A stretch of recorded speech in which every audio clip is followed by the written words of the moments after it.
بسم الله الرحمن الرحيم وبه نستعين. قال الله تعالى والذين يؤذون المؤمنين والمؤمنات بغير ما اكتسبوا فقد احتملوا بهتانا وإثما مبينا. محترم احباب، ناحق مسلمان کو گالی گلوچ دینا، سب و شتم کرنا، برا بھلا کہنا یہ صحیح نہیں ہے، چاہے وہ زندہ ہوں یا وہ مر چکے ہوں۔ اس سلسلے میں قرآن مجید کی آیت ہے والذین یؤذون المؤمنین والمؤمنات۔ اللہ تعالیٰ فرماتا کہ وہ لوگ جو مسلمان مردوں اور عورتوں کو بغیر قصور کے، بغیر غلطی کے تکلیف پہنچاتے ہیں تو انہوں نے بہتان اور صریح گناہ کا بوجھ اٹھایا۔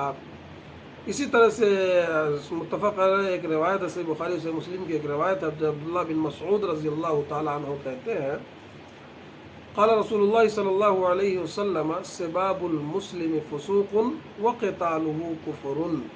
کہتے عبداللہ بن مسعود کہتے ہیں اللہ کے رسول صلی اللہ علیہ وسلم نے فرمایا کہ مسلمان کو گالی دینا فسق، یعنی اللہ تبارک و تعالیٰ کے حکم کی عدولی ہے، اور اس کو قتل کرنا کفر ہے۔ تو قرآن مجید کی اس آیت اور حدیث سے پتہ چلتا ہے کہ زندوں کو گالی گلوچ دینا، برا بھلا کہنا، لڑائی جھگڑا کرنا یہ صحیح نہیں ہے، بلکہ مومن کے قتل کو اللہ تبارک و تعالیٰ نے کفر قرار دیا ہے۔ کفر کہنے کا مطلب ہے کہ گناہ اور حرمت میں کفر کی طرح ہے، جس سے اس جرم کی شدت واضح ہو جاتی ہے، کتنا بڑا جرم ہے۔ بعض کے نزدیک یہ ہے کہ قتال سے مراد لڑائی جھگڑا ہے۔ بہرحال اس میں مسلمان کو سب و شتم یا اسے گالی گلوچ دینا، لڑائی جھگڑا کرنا، قتال کرنا یہ صحیح نہیں ہے۔ زندوں کے بارے میں، مردوں اور فوت شدہ لوگوں کے بارے میں بھی حضرت عائشہ رضی اللہ تعالی عنہا کی ایک روایت موجود ہے، جس سے پتہ چلتا ہے کہ وہ مسلمان جو مر چکے ہیں انہیں بھی برا بھلا نہیں کہہ سکتے، انہیں بھی گالی گلوچ نہیں دے سکتے۔ وہ روایت ہے، کہتی ہیں اللہ کے رسول صلی اللہ علیہ وسلم نے فرمایا قال رسول اللہ صلی اللہ علیہ وسلم لا تسبوا الاموات فانهم قد افضوا الى ما قدموا۔ اللہ کے رسول صلی اللہ علیہ وسلم نے فرمایا کہ فوت شدہ لوگوں کو برا بھلا مت کہو، اس لیے کہ انہوں نے اچھے یا برے جو عمل آگے بھیجے ہیں وہ اس کو پہنچ چکے ہیں۔ تو اس حدیث سے پتہ چلتا ہے کہ جو لوگ فوت شدہ ہیں، مر چکے ہیں، انہیں بھی برا بھلا نہیں کہہ سکتے، انہیں بھی گالی گلوچ نہیں دے سکتے۔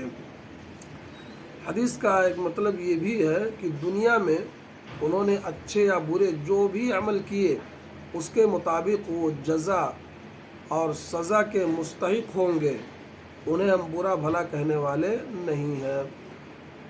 ہمیں انہیں برا بھلا کہنے کی کوئی ضرورت نہیں ہے، اس لیے کسی بھی فوت شدہ پر سب و شتم کرنا، گالی گلوچ دینا، یا اس کی کمیوں کو اجاگر کرنا، یا اس کا نام لے کر کے لوگوں کے درمیان بیان کرنا کہ فلاں ایسا تھا، فلاں ایسا تھا، فلاں نے یہ کیا وہ کیا، یہ کرنا کسی بھی صورت صحیح نہیں ہے۔